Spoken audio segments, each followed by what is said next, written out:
गीता अध्याय तृतीय श्लोक संख्या 40। इंद्रियाणि मनोबुद्धिर अस्याधिष्ठान मुच्यते एतिर्विमोक्तेश ज्ञानमावृत्ते देहिनम। वही वाली बात आ गई फिर से। ये जो 3-4 श्लोक थे ये सभी कामना के ऊपर थे, परंतु थोड़ा थोड़ा श्लोक में भेद होता है। अब भगवान श्री कृष्ण अर्जुन को समझाते हैं कि कामनाएं किस किस स्थान पर रहती हैं। कहते हैं इंद्रियाणी। इंद्रियाणी बहुवचन शब्द है यहाँ पे। 5 ज्ञान इंद्रियां, 5 कर्म इंद्रियां और मनो यानी मन में।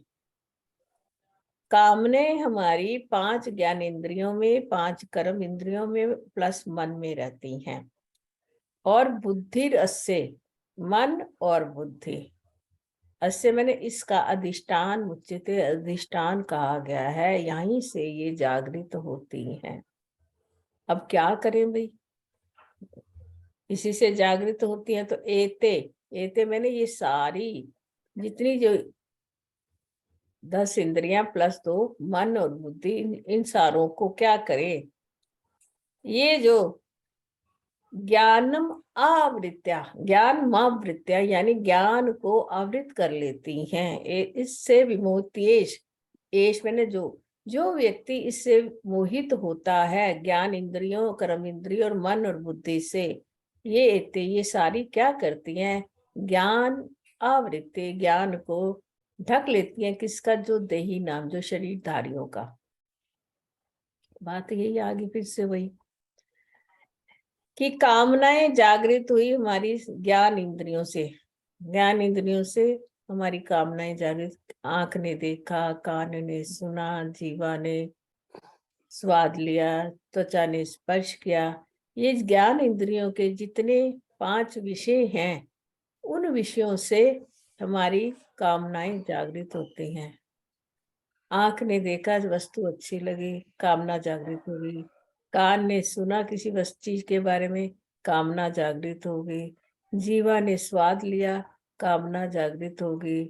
और त्वचा ने स्पर्श किया तो कामना जागृत हो गई। अब तो कामना जागृत हो गई हमारी इन चीजों से, ज्ञान इंद्रियों के द्वारा। अब क्या हुआ, कर्म इंद्रियां कैसे उसका साथ देती हैं। जैसे ही विषय आया तो जो भी आंख ने देखा या नासिका ने सूंघा या हमारे कानों ने जो भी श्रवण किया, जो भी सुना, तो उसके पीछे हमारी पाद इंद्री, पैर चलने शुरू हो गए, है ना, और हाथ चलना शुरू हो गए। ये दोनों कर्म इंद्रियां, हाथ पैर चलना शुरू हो गए। और तीसरी जो मुख है वो चलना शुरू हो गया। यानी ज्ञान इंद्रियों के विषयों को लेकर कर्म इंद्रियां उसकी नौकर बन गई और उस कर्म इंद्रियों ने वहां पे जाना शुरू कर दिया। अब मन से पहले, मन कहते हैं अच्छा चली गई हो, पर मन इतना है कि वो विकल्प करता ही रहा। ज्ञान इंद्री जा रही है, कर्म इंद्री जा रही है, और मन को फिर और तृष्णा लग जाती है ना, शांत नहीं होती। मन कभी शांत नहीं होता किसी का। मन और भी उसमें आग में, क्या कहता है, अग्नि में आग जलाने का काम करना शुरू कर देता है।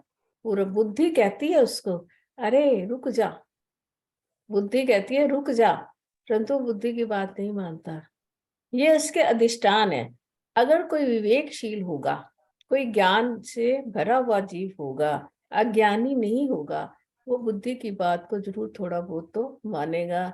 अरे हर समय मन के पीछे क्यों भागते रहे, या सोचेगा मेरे पास बहुत संग्रह हो गया वस्तुओं का, अब मेरे को नहीं करना, ज्यादा अपनी कामनाओं पे काबू करना है, अपनी वासनाओं पे क्या करना है, कंट्रोल करना है।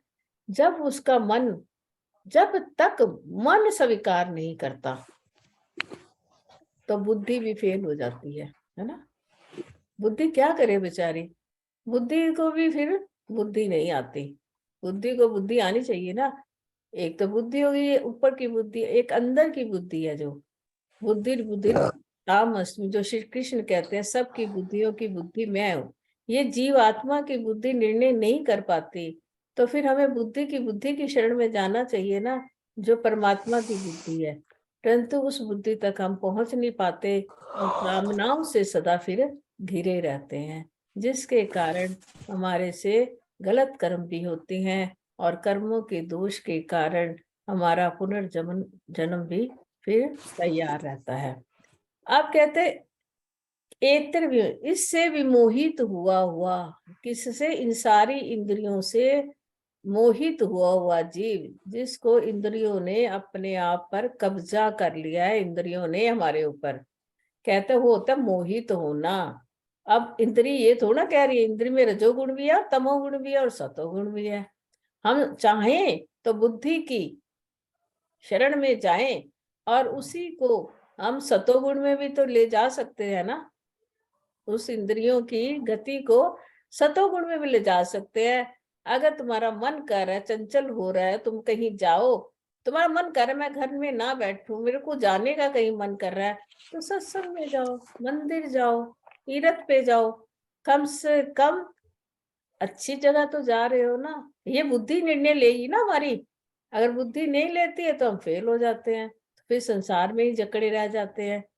कभी हमारा रजोगुण बढ़ जाता है मन के चंचलता से, फिर हम कहते हैं मुझे ये मिलना चाहिए, चलो इसके लिए मैं ये यत्न करता हूँ।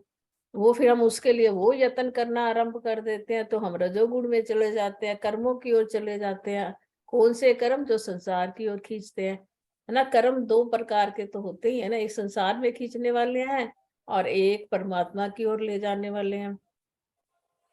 परमात्मा की ओर ले जाने वाले कर्म तो फिर भी अच्छे हैं, जो संसार की ओर ले जाने फिर भी ठीक है, थोड़े बहुत तो ठीक है, अगर उस कर्म में के साथ तुम्हें आसक्ति ना हो तो। कहे कि जो कर्म किया मेरे परमात्मा ने किया। अगर हम मान जो उससे कर्म इंद्रियों और ज्ञान इंद्रियों से मोहित हुए हम तमोगुण में चले जाए, हमारा क्या पता मन का, है ना। मन ने कहा आज कोई काम नहीं करा, सोए रो सारा दिन, आलस से आ गया, और घर में इतने काम पड़े, तुम कर भी सकते हो तो प्रमाद आ गया, और आलस्य, प्रमाद, निद्रा और नशा, ये सारे अगर उसमें चले गए तो क्या हो जाएगा? अपने जीवन से पतन की ओर चले जाएंगे। पतन मैंने नीच योनियों के अधिकारी बन जाएंगे, नीच योनियों में चले जाएंगे, तो वो क्या हो जाएगा? हमारा पतन हो जाएगा।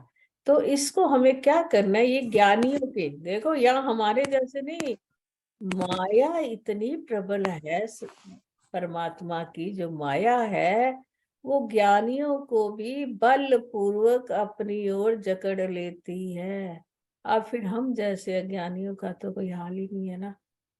हमेशा ज्ञान जो है किससे? इस शरीरधारियों का, जिसने भी संसार में ये शरीर धारण किया है, जिसके पास भी ये मन बुद्धि इंद्रिय हैं, ऐसे में वो हमारे ज्ञान को हर लेती है। मैं तो कहा ना, ज्ञानी लोगों को भी ये हर लेती है, तो फिर माया हमारे को क्या नहीं छोड़ेगी कोई।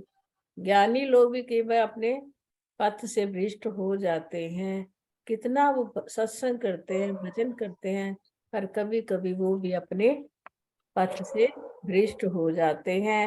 हरि ओम। हरि